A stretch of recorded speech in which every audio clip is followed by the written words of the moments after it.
Friday. It's a beautiful day. My name is Joey B. Welcome to the Blind Knowledge Podcast. The Blind Knowledge Podcast is this little thing that we do where we interview all kinds of cool people.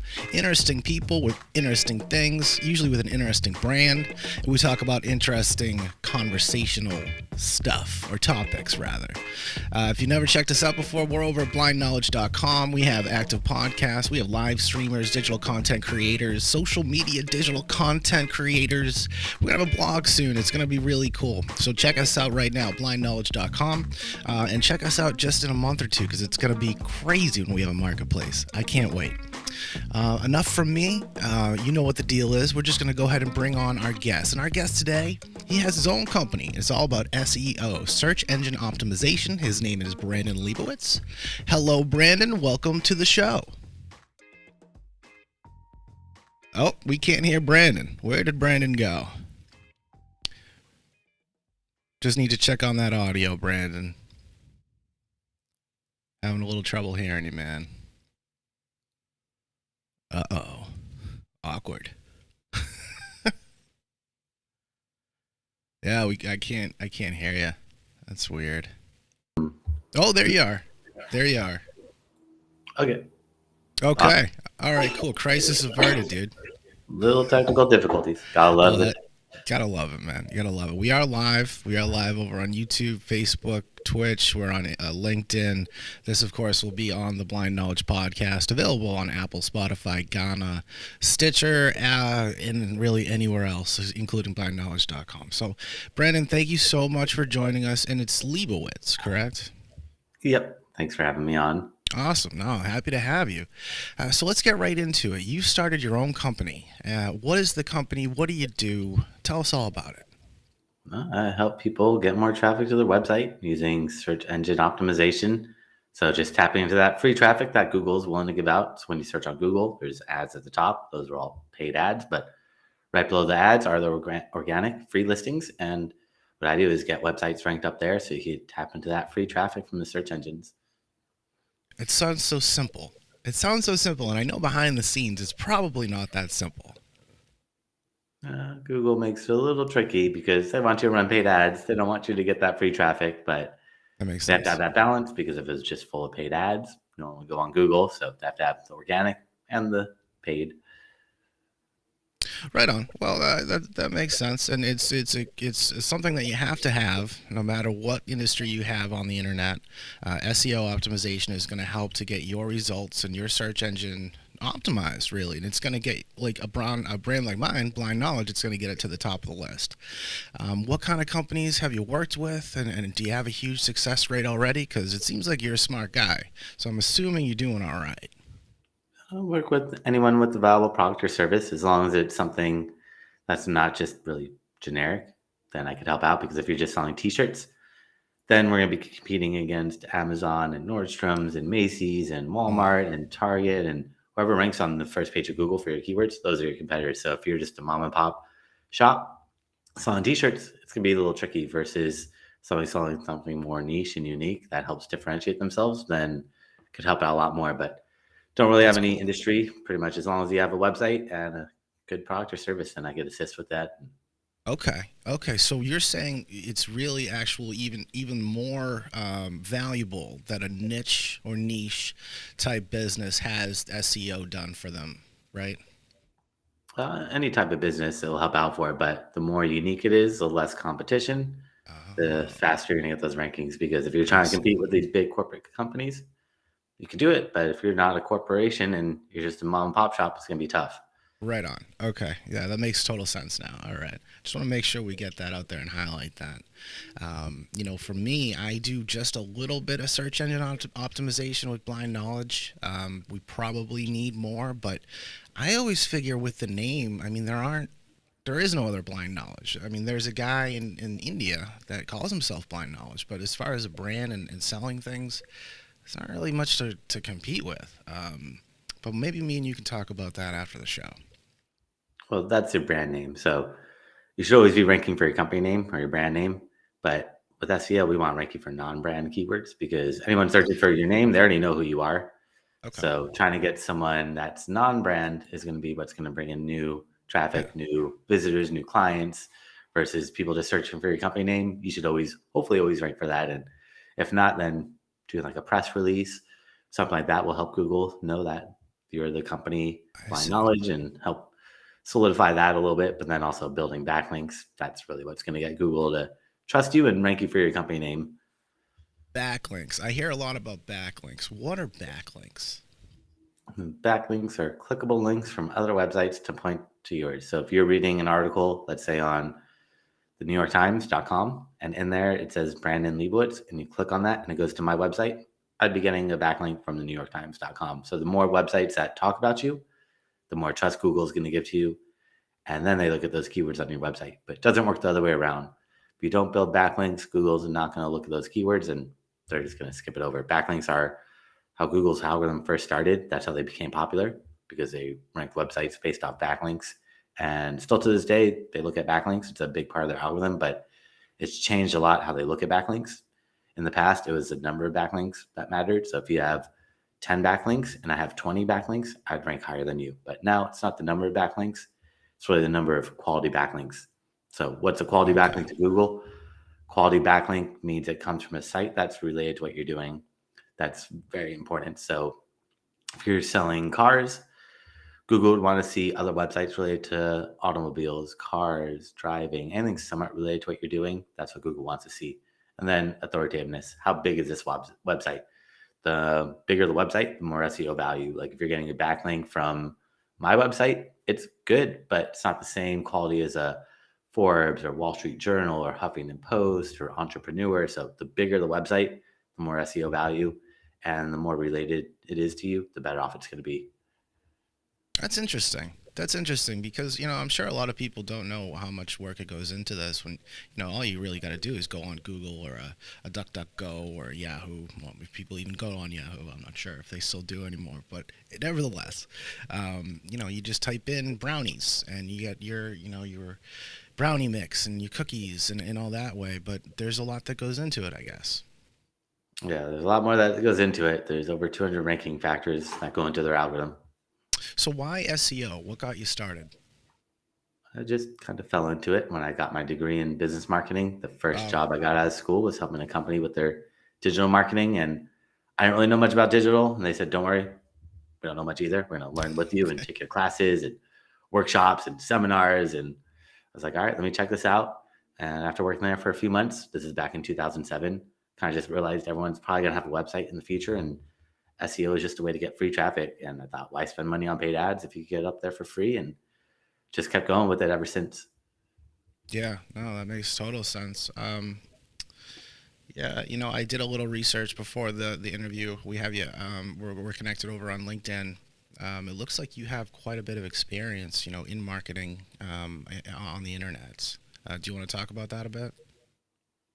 Been doing it since 2007, helping out with paid ads, social media, email marketing, SEO, and kind of dabbled in all of it, but just really focused on SEO over the years, but focus on all of them because they all work together. It's kind of holistic marketing. You don't want to just do one thing because you don't want to just put all your eggs in one basket. You want to diversify and get traffic from as many sources as possible. So try to just make sure that you show up wherever your audience is. That's really the main thing. Is you don't need to be everywhere. You just need to be in front of your audience when they're looking for you at the right moments. And that's where I try to figure out and help business owners get in front of your audience at the right moments. That's a great point. So you're B2B, really?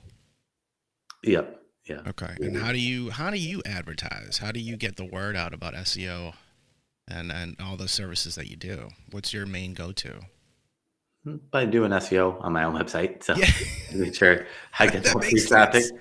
is one way. And then doing email marketing, social media, doing a little bit of Sure.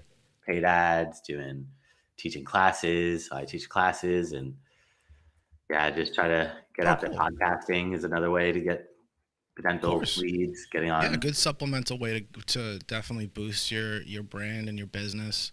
The classes, that sounds pretty cool. So do you do like a live kind of how-to through Zoom or like in a church or not a church, but a school?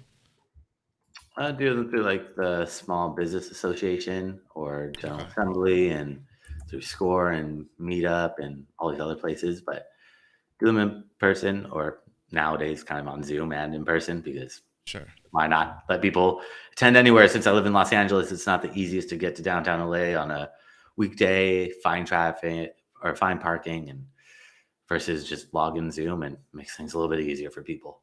Yeah, I'm sure. I've heard the traffic out there is wild. I can Mhm. only imagine, for sure. Yeah, not Um, fun. Not fun at all. No. do you offer kind of like a video tutorial or manuals or anything like that at the moment? I put up a bunch of videos showing step by step how to do everything. If they search my Okay. name on YouTube, Brandon Leibowitz, they could find pretty much all my classes I've done over the years. I've thrown up for free, so they could watch that and see how to do a lot of stuff that we're talking about step by step, how to like implement and do more of the technical stuff, keyword research, building backlinks, and a variety of other things in there. Sure. Okay. All right. Just gonna pop this up because I have it here. This is SEOoptimizers.com. We have your bio, of course, just so everyone watching can see and check out the site here. I like the site, and I can tell, it was done in a certain way, like precisely. Let me ask you this: SEO wise, does it matter what it looks like format wise, or is it more about the words that are used? I mean, a little bit of both. Like Yeah. Google looks at the structure and hierarchy and how you lay it all out, but they don't really care how it looks because they don't Okay. see what we see. They look at your coding. So if Oh. your coding's messy, that's not good. Like you have a nice looking website, but the coding's all messed up in the back end, then that doesn't help out Google because they're not looking at what we see. They're looking in the coding. And Okay. the more content you have, the better. Content meaning text. Google can't really read images or videos yet, so they rely heavily on text. The more text you have, the easier it is for them to read, understand, and know what keywords you're trying to target. So definitely having that balance of having good quality content, but also having a website that looks good for people. You want to have that balance. You want to optimize your website for people and for Google. Right on. Right on. It's interesting.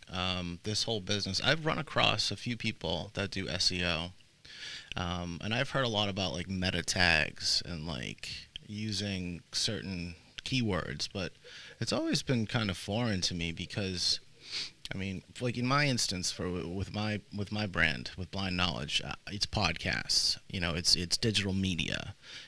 I don't even know what other words I would use. I guess I could use like category names and things of that nature of the different podcasts. But like, do I have to make sure that I list those in somewhere on the body of the website, or I have to make sure that they're in the tagging, or both? I would just make new episodes or new pages for each Yeah. episode, and Okay. then you target that episode to whatever the keywords are. Like for myself, mine would probably be like SEO tips and strategies that work in 2023 or something like that, where Sure. that would be the title. And then if you're like interviewing a doctor, you would make it doctor related keywords, but each page can only target about 3 to 5 words. After that loses relevancy. So if you want to target more Yeah. keywords, you got to create more pages. That's why you have all those low hanging fruit with all these podcast episodes, creating a new page for each one, and then sending each guest the page that they're on. That way they promote that page and share that on their social and share that on their website. Otherwise, if you just give someone a YouTube or a Facebook, they're just promoting Facebook. They're just promoting YouTube. They're Right. not helping you out because they're helping you a little bit, but they go on Facebook to watch your video. There's ads, there's distractions, there's too much noise. You don't want people on Facebook or Yeah. social or And any of that. Facebook gets all You of want that. them, That any yeah. of them, YouTube, Twitter, LinkedIn, Pinterest, TikTok, none of them you want to be on. Those are all just to get people to your website. That's what you really want to do. Is everything is just a way to get people to your website, because that's where you get Gotcha. full control. You get Oh yeah. full control. There's no noise, there's no distractions, there's nothing to deter people from wanting to learn more about you. That's a good point. Yeah, I mean everything really should happen at home base, at a person's Mhm. website, and then things should offshoot. And that's really what we're going to start to get to with Blind Knowledge is we're going to be building up the platform a bit more. But nevertheless, what is something that we can tell prospective clients of yours, small business owners, why should they go with SEO optimizers? Because we focus on quality with the backlinks. And if you build the wrong type of backlinks, it's going to actually do more harm than good. So pretty much everything's straightforward, going in, adding keywords to your website. Pretty much anyone can do that. But it's the backlinks, find the right backlinks, making sure that you build the right backlink, build relationships with the right types of websites that are relevant, authoritative, trustworthy. And that's going to help you out because you could put keywords all over a website that does nothing for you without those backlinks. And if you do the wrong backlinks, it's actually going to do more harm than good. So making sure that we focus on quality with the backlinks and quality with everything, but particularly with the backlinks, because you have to be very careful with those. All right, hashtag backlinks for sure. For sure. So that's great too. That's great to know. That's good info. Let me ask you this. This is more of an entrepreneurial question. After working for others, before that you went to school and then you were working for someone else, what made you take the risk and take on all the responsibility and get into this wild world of entrepreneurialism? Oh, right when I got my first job out of school, after working there for a few months, just realized that you could do SEO for this company, but I could also go to a restaurant nearby my house and ask them if they want to rank at the top of Google. And I could pick up freelance clients here or there. And Hmm. there's no conflict of interest as long as I'm not working for another company that's my full-time employer, which they were doing e-commerce, making 3D products, and they didn't really have many competitors. So me going after a restaurant or like a dentist or a doctor, stuff like that, there was no issues with non-compete. So did that and realized over the years that I could just do it freelance and always wanted to have my own company. So this was a great way to get my foot in the door in the beginning, well, not in the beginning, but in the earlier phases while it was still newish back in 2007, and was able to just jump in there and just never look back. That's cool. Do you like working for yourself? Yeah, being your own boss is definitely the best. Can't go wrong with it. It's much better Absolutely. than working for anybody else. So Yeah, as if you long as can you're a make good it boss to work. yourself. Well, you know what? That's a good comment right there. You got to be a good boss to yourself. So I'm pretty new into it, and I can only speak from personal experience, but I've always wanted to own my own business. I had a lemonade stand as a kid. I sold pixie sticks in class, and I always wanted my own business, and I started it. But I've had trouble finding work-life balance. Hmm. Have you struggled with that? Have you had that challenge? And if so, what have you done to kind of make sure that you do take care of yourself? Yeah, I would just hire more people because otherwise you're just gonna be spreading yourself too thin. And I'd work like 10, 12-hour days, 7 days a week, and hiring some employees makes it now where I'm like working like 4, 5 hours a day. So that helps Okay. out and Oh, that's got me great. some work-life balance back, but still got to get more people. That way I could focus on working on the business, not working in the business so much. But that's the biggest thing is don't be working in the business. Otherwise you're going to spread yourself too thin and not have time to grow and focus on the more important things, a bigger picture. Yeah, and without those bigger picture things, that are outside of the business, there is no growth within it. I mean, you'll implode basically, is what I'm starting to learn. Yeah. You got to take care of mind, body, and soul, and business as well. Hmm. Yeah. So, what's something we can tell everyone about SEO optimizers, and especially with your experience, as far as, what are some clients that you've really helped out that have become loyal clients of yours? I've helped out hundreds, probably thousands of websites over the years, but Thousands. Wow. Okay. since 2007, I mean, I worked at advertising agencies and worked at all these companies. And before work Okay. or after work on my lunch breaks, I work on my own company. So I was always working full time, probably for maybe 8 years, 9 years, maybe 10 years before I quit my job. So I didn't just jump ship right away because I was like, let me Right. build it up until I have a stable clientele base and I'm making more than I'm making at these advertising agencies as a director of SEO. I was like, all right, maybe I should just jump ship now because I'm making more and there's plenty more opportunities for me to continue growing it. So a lot of people just jump ship right away. Be like, oh, I got this job, learned SEO back in 2007. Let me just jump ship. I was like, wait, let me just make sure I'm stable and Yeah, got it's a enough built up risk. over time. But worked with a bunch of different clients. I'm like preparing, like more preparedness kind of companies where they're making sure that you're ready for any emergency. And this is like 7 years ago. Sure, now they're pretty popular, especially with the pandemic and everything that's been going on in the past couple of years. So Sure. Yeah. sure, they definitely picked up. But working with them got them to the top for majority of their keywords. And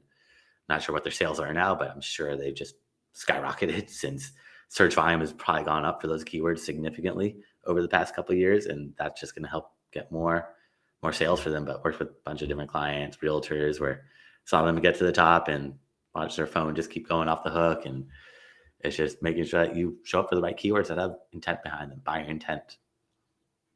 Hmm. Well said. Well said. And so when you help a company with their SEO, or maybe even go deeper on the website with the backlinks, and which is of course part of it, is it kind of a one-time deal, or do you frequently follow up 6 months, a year out to adjust? You gotta constantly be adjust. Well, depending on the competition. If there's no competition, once you get to that first page of Google, you're up there. But if there's competition, you're pushing someone off that first page of Google. They're not going to be happy about it, and they're going to try to outrank you by looking at your keywords, looking at your backlinks. Because I can see everything you're doing, you can see everything I'm doing. There's nothing hidden if you look in the right places. So if you have competition, you got to maintain those rankings, and that's pretty much done on a monthly basis by continuing to build trust up with Google by building those backlinks and getting your credibility and name out there on as many third-party sites that are relevant and authoritative as possible. You do some social media marketing as well. What can you tell us about doing social media marketing, and maybe not give too much of the secret away, but how is that going to help a business? It just depends on where your audience is at. So if your audience is on social, you should be on social. Mine, not many people are going on Facebook looking for an SEO I company, or see what you mean. TikTok or Yeah, Instagram, but they go on Google or Yelp looking for me, and then they check me out on social looking for social proof to make sure I'm a real, legitimate, trustworthy, credible business, have reviews, status updates, things like that. So just depends what type of business you are. If you're e-commerce, okay, then social works a little bit better, where people might be searching for products and on Facebook or Twitter, LinkedIn, Pinterest, YouTube, Tumblr, Reddit, TikTok, sure, stuff like that. But sure. social is definitely a good place to put a face behind the company and get that social proof, get trust of people, because people aren't just going to buy off your website immediately, especially if it's more expensive. They need to do it to build that trust up. And the more touch points you have, the more trust you're going to build up. That makes sense. Do you have certain social media that you prefer, or does it really depend on the business?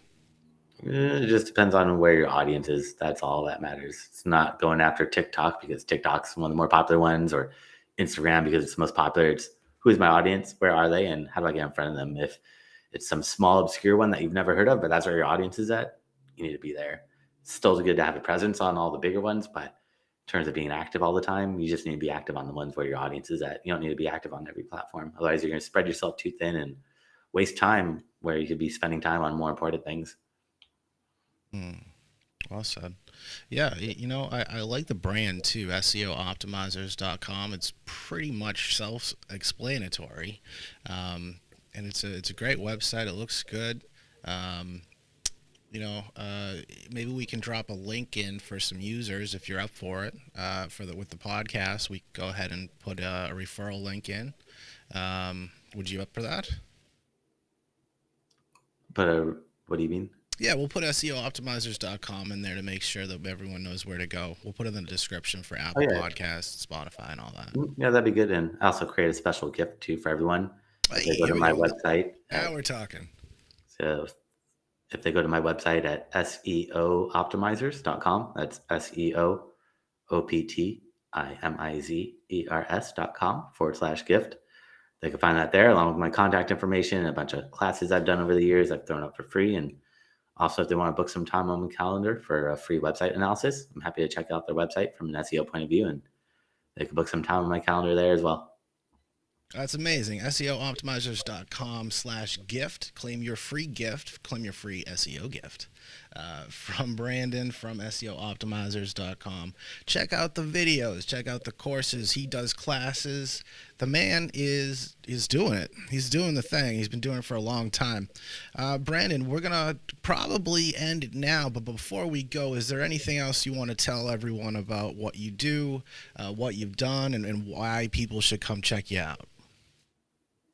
I would say just you're looking for more traffic and want more sales and leads, and I could help out with that. And you could check out my website or my videos and see how to do it step by step. Or if you need help, you could reach out to me. But I would definitely look into digital marketing and just try to figure out who your audience is, where they are, and how to get in front of them at the right times, because that's going to help you get more conversions, more sales and leads. Well, what more do we have to say? That's a wrap. SEOoptimizers.com. Brandon Leibowitz, you are the man. Thank you so much for dropping by. Hopefully, we can catch up with you in a little bit of time down the road. And maybe you can help us out at blindknowledge.com with our SEO as well, because now I have to look into it for sure. So thanks again for stopping by, man. Thanks for having me on. You're welcome, dude. Wow, that was cool, huh? SEOoptimizers.com/gift for a free gift. They will help you out with all kinds of stuff. They got master classes. They have free website analysis. They can help you on social media. They have success stories. They have services, and SEO is huge. It's all about the backlinks, apparently. I learned a lot. I hope you did too.